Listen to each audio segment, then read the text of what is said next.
کچھ افراد سفر حج پر نکلے. لبیک اللہم لبیک لبیک. ایک مقام پر ان کے قافلے کا ایک آدمی فوت ہو گیا.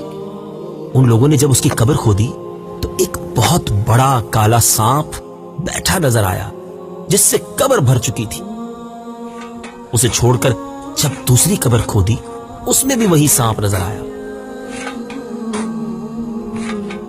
حضرت سیدنا عبداللہ ابن عباس رضی اللہ تعالی عنہما کی خدمت میں یہ لوگ اس گمبھیر مسئلے کے حل کے لیے حاضر ہوئے. تو حضرت سیدنا عبداللہ ابن عباس رضی اللہ تعالی عنہما نے فرمایا یہ اس کی خیانت کی سزا ہے جس کا وہ مرتکب ہوا کرتا تھا. اسے ان دونوں میں سے کسی ایک قبر میں دفن کر دو.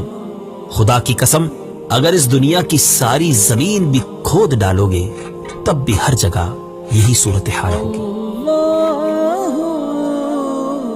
بالآخر لوگوں نے اسی سانپ بھری قبر میں اسے دفنا دیا.